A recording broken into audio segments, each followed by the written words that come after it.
जय माता की, हर हर महादेव, जय श्री राम। आने वाले नवरात्रों की बहुत बहुत शुभकामनाएं। हम अंग्रेजी कैलेंडर के हिसाब से तो 2024 में चल रहे हैं, लेकिन 9 तारीख को हमारा नव वर्ष सनातन धर्म के हिसाब से लगने जा रहा है। हम 2081 में जा रहे हैं। तो बहुत बहुत शुभकामनाएं इस नव वर्ष की। और नव वर्ष के साथ नवरात्रि आ रहे हैं और मंगल का जो ये साल है जिसमें मंगल राजा रहेंगे, तो बहुत सारी ऐसी घटनाएं भी होंगी अचानक से जो आपने सोची भी नहीं होंगी। बहुत कुछ हो सकता है। अपना और अपनों का ख्याल रखें। नवरात्रे में अगर आप अखंड ज्योत लगा रहे हैं तो ध्यान रखें। मंदिरों में जाते रहें, झंडा अर्पण करते रहें, हनुमान जी की सेवा करते रहें, महादेव की सेवा करते रहें। माँ देवी के आज उन साधकों की बात हो रही है। आज की वीडियो उन बच्चों के लिए है। अभी तक तो था कि जो इस सेवा को कर सकते हैं इस तरह से कर लें, छोटा कर लें, बड़ा करें, लेकिन जो साधक हैं, जिनको साधकों को क्या करना चाहिए और कैसे करना चाहिए, आज बात उनकी हो रही है। तो जो साधक इस फील्ड में उतर रहे हैं, भगवती के क्षेत्र में बढ़ रहे हैं या जीवन में कुछ करना चाहते हैं, अपने जीवन में भगवती की अपार कृपा चाहते हैं, भगवान को समय दे सकते हैं, जैसे हमारे जैसे कि जिनके पास कुछ और काम नहीं है, सिर्फ उसी का नाम लेने के अलावा और कुछ भी हम किसी काम के नहीं हैं।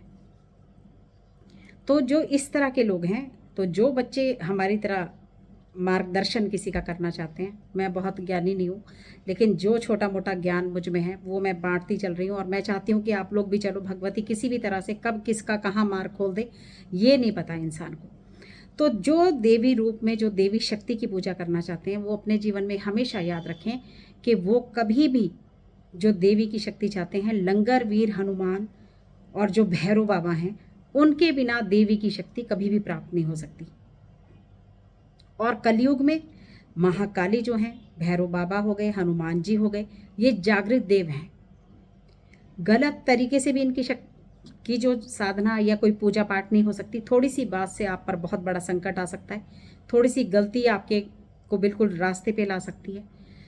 तो बड़े सीरियसली होके, बड़े आराम से, और ये कोई ऐसा मार्ग नहीं है, क्योंकि अब हम तो अगर ये वीडियो भी बनाते हैं तो उसमें उन बच्चों का पूरा मार्गदर्शन करते हैं। अगर आप एक सवाल कहीं होता है किसी का, हर एक सवाल का जवाब मैं देने की कोशिश करती हूँ। तो इसमें मेरे अपने बच्चों के लिए भी ये साधना होती है। जितने में गुरु परंपरा में हैं हमारे आश्रम से बच्चे, तो ये सारा बच्चों के लिए यही वीडियो जाता है जो हम बनाते हैं। मैं स्पेशल किसी को कुछ नहीं समझाती और वो खुद ही समझ जाते हैं कि अब क्या करना है। तो आज कुछ ऐसे मंत्र जिनको पिछली बार भी मैंने बच्चों को दिया था, ओम ऐं ह्रीं क्लीं चामुंडाय विचे। इसमें 3 शक्तियाँ बहुत तीव्र रूप में चलती हैं, लेकिन हम करते हैं कि 2 माला कर ली, कभी किसी ने 1 माला कर ली, किसी ने 3 माला कर ली। ये विधान में नहीं है 2, 3, 5 माला। इनका विधान ही 11 माला से शुरू होता है कि आपको 11 माला, आपको 21 माला, आपको 31 माला, आपको 36 माला, आपको 51 माला, 108 माला तक का विधान है। तब जाके इसका असली रूप आप देख सकते हैं मंत्रों का। ये तो हम जो गृहस्थ लोग हैं, भाई चलो आप लोगों ने थोड़ा सा भी कह दिया, माँ से विनती कर ली, क्योंकि महिलाएं हैं घर में, वो खाना पकाएं, पति को ऑफिस भेजें, बच्चों को स्कूल भेजें, कब इतनी इतनी मालाएं करेंगी। लेकिन जो विधान से बैठना चाहता है, जो अभी एक टाइम अपने बच्चे जिनको संभाल रहे हैं, बच्चों की पत्नियां आ चुकी हैं, अपने घर को आप लोगों ने छोड़ रखा है, जो इस रास्ते पे बढ़ना चाहते हैं उनके लिए है ये असली विधान। माँ भगवती की साधना के लिए ये जो है, गणपति जी और भगवती जो है, गणपति और माँ जो है मिलके बहुत जल्दी आपकी रक्षा भी करती हैं और बहुत जल्दी आपको आपके किए गए कार्य का फल भी देते हैं। तो गणपति जी की सेवा जरूर करनी है। और लंगर वीर जो हनुमान है, जो माँ के आगे चलते हैं, और भैरव बाबा जो हैं वो माँ के साथ चलते हैं। ये दोनों ही शक्तियाँ जो है माँ भगवती के साथ चलती हैं, लंगर वीर हनुमान और भैरवनाथ। तो इन दोनों से प्रार्थना करनी है। जब भी आप साधना में बैठें, आप संकल्प से साधना होगी। पहले ही आपको साधना का संकल्प लेना पड़ेगा कि मैं 31 माला, 51 माला, इतनी माला करने का संकल्प लेता हूँ। 11 से नीचे का संकल्प तो चलेगा ही नहीं। और जोत जो है आप देसी घी की और सरसों के तेल की एक लगाएं। पूर्व और उत्तर की तरफ का मुख होगा। आसन का बिल्कुल बंधन रहेगा, गुलाबी आसन रहेगा या लाल रंग का आसन रहेगा। अगर ये दोनों आपको नहीं मिलते तो पीला आसन भी रह सकता है। रक्त चंदन की माला या फिर रुद्राक्ष की माला। अगर आप इसका आपको लगता है कि बहुत समय से जो उग्र रूप, मतलब जिनको लगता है कि मैं साधना को, माँ के दर्शन झेल सकता हूँ माँ, क्योंकि बहुत अक्सर ऐसा होता है कि जब छोटे छोटे से आभास होने लगते हैं ना साधना के दौरान, तो इंसान डरने लग जाता है। मैं पहली बार जब मैंने ओम क्लीम कालिकाय नमः करा, तो मनोज भाई है एक हमारे, उन्होंने मुझे ये इस मंत्र की साधना कराई। तो आप यकीन नहीं मानेंगे कि ऐसे घुंघरों की आवाज़ थी कि जो मेरे कान झेल नहीं पाए। मेरे को ऐसा लगता था कि मेरा सिर अभी फट जाएगा अगर ये घुंघरू बजने बंद नहीं हुए। और बिल्कुल ऐसा लगता था कि दरवाजे के बाहर से आ रही है, लेकिन ना वो अंदर आए और ना वो बाहर जाए। तो ये आभास जो माँ भगवती की ओम क्लीम कालिकाय नमः जो बीज मंत्र है, क्लीम क्लीम क्लीम, जब आप ये भी करते हैं, आभास बहुत कराती हैं आपको और होते भी हैं। आपको कुछ ना कुछ दिखेगा ज़रूर, अच्छा दिखने लगेगा या आपको पता चलने लगेगा, लेकिन आपको पता चलता जाएगा कि मैं सही चल रहा हूँ बिल्कुल। तो इन बातों का ध्यान रखें और अपने जो है जितना भी आप, मैं तो ये कहती हूँ कि अगर रोज़ समर्पित अपने पूजा को करना, ये तो मैं हर वीडियो में बताती हूँ। संकल्प से बैठना, माला और आसन का ध्यान करना, आसन के बिना ना बैठना, बिछाते ही उठने से पहले समर्पित करना अपनी पूजा पाठ को कि भगवान, मैं माँ भगवती आपकी ये माला, इतनी माला आपको समर्पित करता हूँ। भूल चूक हो जाए तो आप क्षमा कर देना।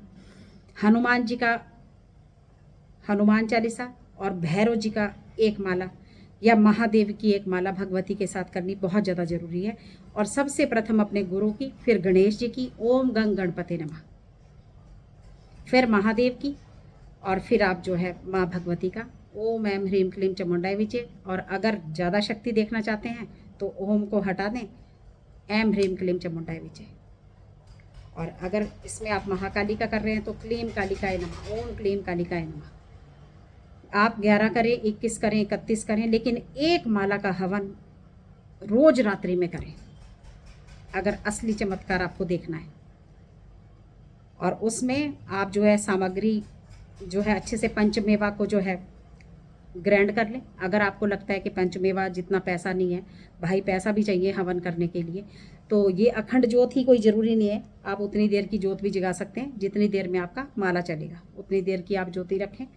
और अखंड ज्योत नहीं चलेगी कोई टेंशन नहीं है, सुबह शाम 1-1.5 घंटा ज्योत चले, इतना तेल घी आपके पास होना चाहिए। तो फिर अच्छा सा सामग्री का पैकेट आप ले आएँ बाज़ार से, और इसमें आप 11 रोज़ के हवन में 11 लौंग के जोड़े में चलेगा, और 11 ही छोटी इलायची का जोड़ा, और 7 रख लें पताशे या 11 रख लें पताशे। और शुरू करने से पहले भी आप एक पताशा देसी घी में डाल के माँ को प्रसाद के रूप में दे सकते हैं, या उसको तोड़ना नहीं है, क्रैश ना करें पताशे को, बस पताशे का भोग आप देसी घी डाल के माँ को देते जाएं। लौंग, छोटी इलायची सारे सामान में, सामग्री में मिला लें। आप इसमें थोड़े से गुलाब के फूल मिला सकते हैं, और आप इसमें जो है ये जोड़े में लौंग इलायची हो गया, और बस इसमें सामग्री में थोड़ा सा गुड़ भी मिला सकते हैं। आप गुड़ मिलाइए, काले तिल मिला लीजिए थोड़े से। तो बस इस तरह से ये हवन सामग्री अपनी तैयार कर लीजिए। और रूटीन में जब आप पाठ से उठते हैं, पाठ को समर्पित करते हैं, आप माँ की माला करते हैं, हनुमान चालीसा करते हैं, समर्पित करते हैं भगवान को, और बीच बीच में भैरवनाथ या जो भी आप शंकर भगवान का अगर ओम नमो शिवाय कर रहे हैं, या आप महादेव का या ओम भैरवाय नमः कर रहे हैं, तो एक माला जरूर इनकी साथ में चलेगी। और उसके बाद हनुमान जी का जो है हनुमान चालीसा रूटीन में रात्रि में करने के बाद, उसके बाद सबसे लास्ट में जब आपको लगे कि अब मेरी आज की सारी सेवा ख़त्म हो गई, फिर आप जो है ये हवन करें। अब हवन में भी आप 5 पताशे, अगर आप सही तरीके से बढ़िया खुला हवन लेके बैठते हैं तो फिर आराम से उसमें 5 पताशे हनुमान जी के भी लग सकते हैं कि हनुमान बाबा ये आपका भोग है। 5 पताशे माँ भगवती के भी लग सकते हैं, 5 पताशे भैरव जी के भी लग सकते हैं, 5 पताशे क्षेत्रपाल जी के भी लगा दें, अपने स्थान के देवी देवता के, और 5 पताशे अपने इष्ट देव के नाम के भी डाल दें। तो बढ़िया मट्टी का पात्र ले लें खुला, और फिर बढ़िया तरीके से 9 दिन अगर सही तरीके से करना चाहते हो और आप ये 9 दिन की जगह 11 दिन करेंगे, या इसको लगातार एकदम से बंद भी ना करें, या इसको 21 दिन के लिए बढ़ा लें। अगर चमत्कार देखना चाहते हो तो फिर सेवा को तो बढ़ाना ही पड़ता है। सेवा तो मांगते हैं देवी देवता। कोई भी ऐसी फूक नहीं है जो मैं आपके कान में मार दूं या कोई मेरे कान में मार दे और मैं रातों रात जी यहाँ से वहाँ। सेवा तो चाहिए ही चाहिए। जो लोग ये काम करते हैं, जो सही तरीके से जिनकी ज़िंदगी चल रही है, जो लोग अपना नाम बनाना चाहते हैं, उनकी सेवा पूछिए पहले आप कितनी कितनी सेवा लगाते हैं। शमशान घाट में जाना हर किसी के बस की बात नहीं है। अगर मरघट काली की सेवा लगानी है तो वो हर किसी के बस की बात नहीं है कि जहाँ रात को चिता जल रही है और आप वहाँ पे जाके उसका प्रसाद दे आएँ। उसके लिए दम चाहिए सीने में, है ना। तो आप लोग सुख शांति वाली क्रियाएं करें, सुख शांति वाला हवन करें, अपने रास्ते खोलें, भगवान से विनती करें, अपने इष्ट देव का नाम लें, अपने भगवती का ध्यान करें और अपने स्थान के देवी देवताओं का ध्यान करें। बहुत दूर दूर तो हम यात्राएं करने चले जाते हैं, लेकिन हम अपने पड़ोस के मंदिर में कभी एक घंटी बजाने भी नहीं जाते भगवान की। और जब तक अपने स्थान के देवी देवताओं की कदर नहीं करोगे ना, चाहे ज्वाला जी चले जाओ, चाहे कलकत्ता चले जाओ, चाहे पटियाला चले जाओ, जब तक अपने स्थान के देवी देवताओं को नहीं पूजोगे ना, कहीं भी गति नहीं हो सकती। तो अपना नगर खेड़ा, अपने स्थान के देवी देवता, बहुत ज़्यादा मान्यता होती है इन लोगों की। तो जो भी अपने स्थान के कुल के देवी देवताओं का सामान लगता है वो छोटा छोटा लगाते चलें। आज 2 सवाल हैं बच्चों के जिनका मैं जवाब दूंगी। एक का है कि भैरव बाबा का प्रसाद अगर हम लगाएंगे तो क्या अपने बच्चों को दे दें? बिल्कुल भी नहीं। भैरव का प्रसाद कभी भी घर में नहीं बांटा जा सकता। भैरव का प्रसाद गली के कुत्तों के लिए होता है। उनको भैरव रूप में आप वो प्रसाद जो चढ़ाएंगे, रोज के रोज भैरव बाबा के 2 लड्डू बाहर अपने गली में रख दीजिए। हनुमान जी का आप गाय को खिला सकते हैं जो माँ भगवती को लगा रहे हैं। अगर आप खुद नहीं खा दे सकते, या बच्चों को आजकल लोग वहम करते हैं, टेंशन में क्यों रहना है, आप सारा आज का प्रसाद इकट्ठा करें। आज रात्रि को लग गया, सुबह आप माँ को नया प्रसाद चढ़ाएंगे, आप सारा वो पुराना उठाएं और गाय माता को खिला दें। कोई टेंशन नहीं, कोई पड़पंच नहीं, कोई कुछ नहीं। प्रसाद सीधा डायरेक्ट जिसको दिया वहीं तक जाएगा। और बाकी प्रसाद आप हवन में लगाते चलें, बहुत अच्छा साधनाओं का फल मिलेगा। अब चाहे ओम जयंती मंगला काली भद्र काली कपालिनी, अगर आप ये वाला भी मंत्र कर रहे हैं, हवन इसी तरह से होगा। और इसको 11 दिन तक जो आप साधना में बैठेंगे वो 11 दिन का संकल्प करेंगे। भले ही हम 9वीं के दिन कंजक कर देंगे, लेकिन साधना हमारी 11 दिन तक चलेगी। हम पूजा पाठ इसी तरह से करते चलेंगे, हवन इसी तरह से करते चलेंगे। भले ही आप नवरात्रे आपके पूरे हो जाएंगे, कोई बात नहीं है। आपने जो है लहसुन प्याज नहीं इस्तेमाल करना है। और इसी तरह अपना आलू फुल्का, जो भी साधारण भोजन, दही के साथ मीठा खट्टा जो भी खाना है खा सकते हैं, लेकिन 11 दिन तक पूरा परहेज के साथ अपनी साधना को पूरा करना है। अब ये 11 दिन हो सकती है, ये 21 दिन हो सकती है, 31 दिन हो सकती है, वो आपकी मर्जी है। तो इस तरह से माँ भगवती को करना है प्रसन्न। छोटी छोटी कन्याओं को खूब अपने हाथ से देते जाइए जो जो दे सकते हो। और मंत्रों का जो अब ये जो आप साधना में बैठेंगे, बस मालाओं को आपको बढ़ाना है। आप सोचें भी 5 माला कुछ कर देंगी, 11 माला कर देंगी, 21 या 31 माला से नीचे तो मालाएं होनी नहीं चाहिए। अगर आप सही साधक कुछ देखना चाहते हैं, कुछ प्रचंड रूप माँ का सोचते हैं कि कुछ दिखे, जीवन में कुछ आगे बढ़ना चाहते हैं, तो साधना को बढ़ाइए। जय माता की, हर हर महादेव, जय श्री राम।